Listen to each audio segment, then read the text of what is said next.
on a eu un excellent week-end avec la qualification de nos Bleus de l'équipe de France de football, qualifiée pour les huitièmes de finale de la Coupe du Monde. L'Argentine qui se relance dans la course à la qualification pour les huitièmes de finale de la Coupe du Monde grâce à Lionel Messi. Et le pay-per-view, les Survivor Series War Games, qui ont été excellents aussi. Et aujourd'hui, on fait le résumé des Survivor Series War Games qui avaient lieu ce week-end, précisément dans la nuit de samedi 26 novembre au dimanche 27 novembre à 2h du matin, heure française.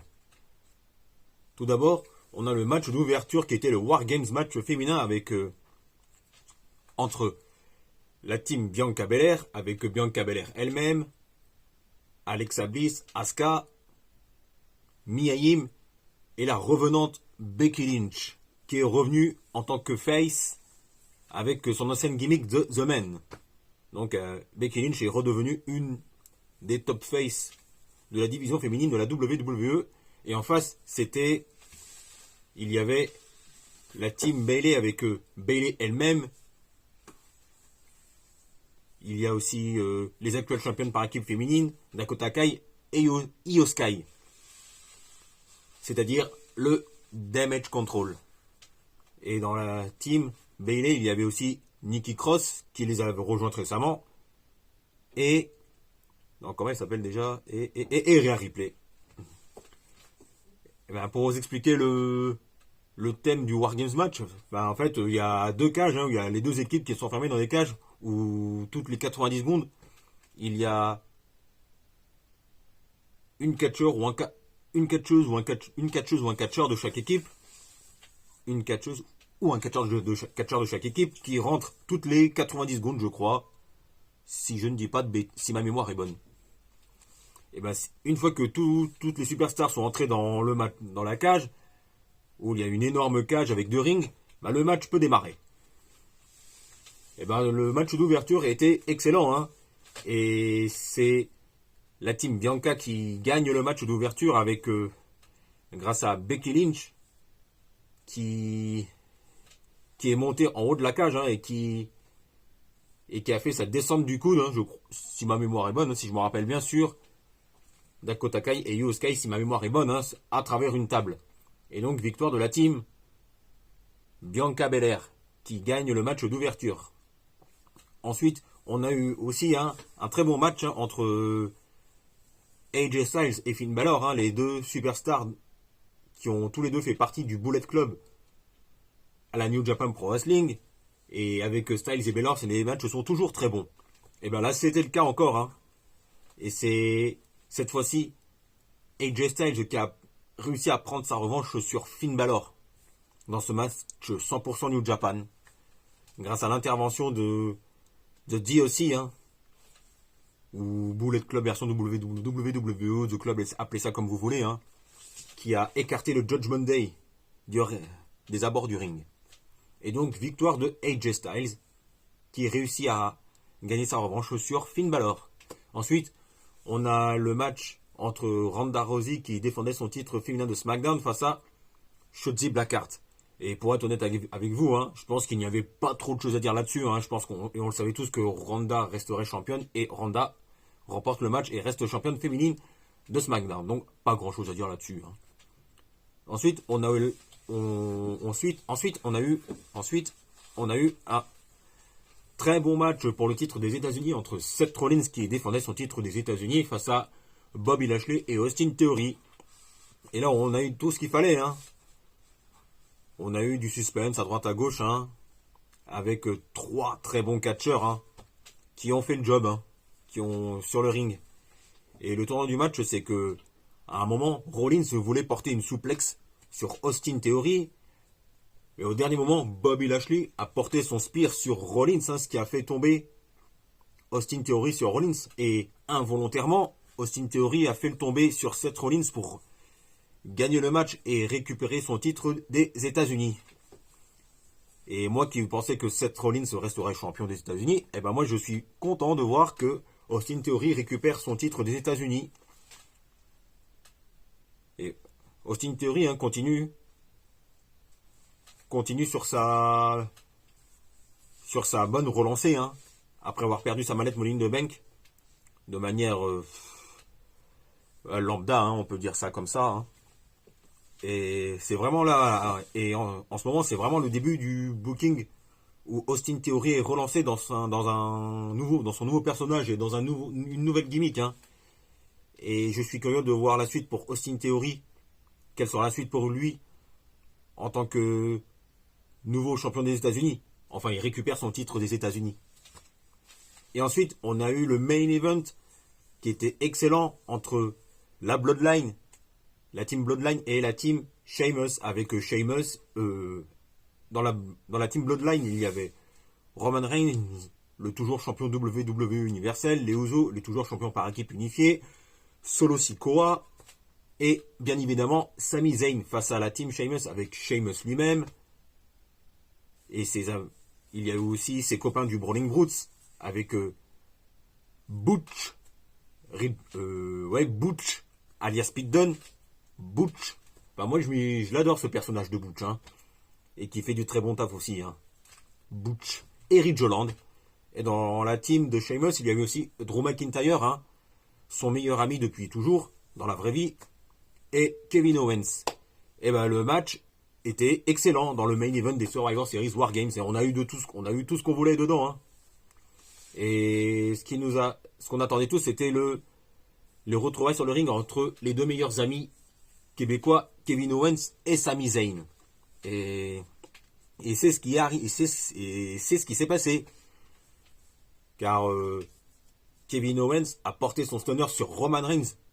Et Kevin Owens fait le tomber sur Roman Reigns et qui croit faire gagner la team Sheamus en faisant le tomber sur Reigns.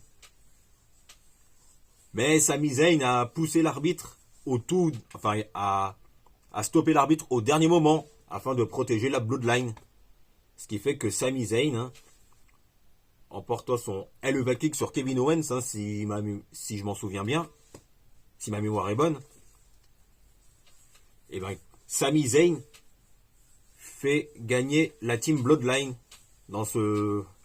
lors du main event qui était le War Games match masculin, qui était excellent. Et ce qui a fait avancer la storyline entre la Bloodline et Sami Zayn, hein. Car, comme vous le savez, hein, il y a toujours ces dissensions entre Jey Uso et Sami Zayn, hein, depuis quelques semaines déjà, hein, ce qui était même encore le cas lors du main event des Survivor Series, hein. Mais malgré tout, hein, Sami Zayn a prouvé sa loyauté, hein, et ce qui fait que Roman Reigns, les Usos, Solo Sikoa font confiance à Sami Zayn qui fait partie de la Bloodline. Définitivement. Mais je pense que ça ne va pas durer longtemps, hein, puisque à un moment donné, hein, toute la Bloodline va se retourner contre Sami Zayn, hein, qui, à un moment, ça va arriver, hein, ce qui fait que Sami Zayn va se retrouver absent des écrans, hein, dans la storyline évidemment, hein, jusqu'à ce qu'il revienne et en équipe avec Kevin Owens, hein. Et il ne faut pas oublier qu'il y a Elimination Chamber au mois de février qui aura lieu à Montréal chez Kevin Owens et Sami Zayn, car Owens et Zayn viennent de Montréal. Donc ils seront à domicile lors d'Elimination Chamber. Et il se peut très bien qu'ils récupèrent les titres par équipe unifiée lors d'Elimination Chamber à domicile chez eux à Montréal. Ou encore mieux encore mieux je sais pas, hein, ou alors à WrestleMania 39, hein, dans un match qui peut être excellent pour les titres par équipe, pour les titres par équipe unifiés entre les Usos et les deux Québécois Owens et Zayn. Voilà, bah c'est tout ce que j'avais à dire, hein, sur les Survivor Series War Games 2022 qui ont été excellents. Et ensuite, je peux vous parler vite fait de la suite de la Coupe du Monde avec l'exploit du Maroc qui a réussi à gagner 2-0 face à la Belgique lors du deuxième match du groupe F. Et le Maroc qui fait une très belle Coupe du Monde, hein. Une très belle Coupe du Monde. Très belle Coupe du Monde, hein. Car le Maroc a quand même tenu en échec la Croatie, finaliste il y a 4 ans, et a réussi à gagner face à la Belgique hier après-midi. Eh oui, oui, hein. Le Maroc a gagné face à la Belgique. A gagné face à la Belgique qui était 3e de la Coupe du Monde il y a 4 ans. Et ce qui est excellent, hein, pour l'équipe du Maroc et dans l'histoire du football africain. Et j'apprécie de voir Walid Regragui qui a relancé cette équipe du Maroc, hein, c'est grâce à Regragui, hein, le nouveau sélectionneur, hein, que Hakim Ziyech est revenu en équipe du Maroc. Et le Maroc rejoue très bien. Et le Maroc a encore toutes ses chances de finir premier du groupe F devant la Croatie ou la Belgique, hein. D'autant plus que le Canada est out après sa défaite face à la Croatie 4-1. Hein. Et ce qui fait que les matchs du groupe F, Maroc-Canada et Croatie-Belgique vont être très intéressants à suivre et ça va être excellent. Hein. Et là, si le Maroc peut encore terminer premier du groupe F, et ben la Belgique est un peu au fond du trou, hein, on peut dire ça comme ça, hein, puisque la Belgique n'arrive plus à se renouveler, hein,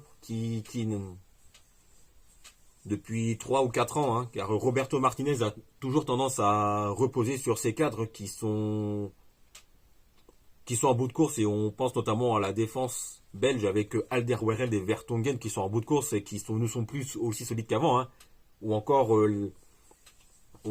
devant avec l'attaquant, ou encore l'armada offensive belge qui n'est plus aussi bonne qu'avant, hein. Et c'est même défaillant entre Romelu Lukaku qui n'est pas à 100% en ce moment, hein. On l'a vu hier après-midi face au Maroc, hein. Et Eden Hazard qui est un peu décevant, hein. Et qui est même décevant, hein, depuis qu'il est arrivé au Real Madrid et qui est blessé sans cesse et qui est sur cette Coupe du Monde. Eden Hazard qui est décevant là aussi, hein. Et De Bruyne, j'en attendais plus. Kevin De Bruyne, j'en attendais plus de lui, hein. Lui qui est pourtant excellent avec Manchester City en Première Ligue et en Ligue des Champions. Et là, Kevin De Bruyne en ce moment passe un peu à côté de sa Coupe du Monde. On va pas. Et on l'a vu hier après-midi, hein. Voilà, c'était un plaisir d'avoir fait cette vidéo avec vous. On se retrouve prochainement pour de nouvelles news et anecdotes, hein. Et très bon début de semaine à tous, hein. Et très bonne suite de Coupe du Monde à tous. Et puis c'est tout. Allez, salut à tous.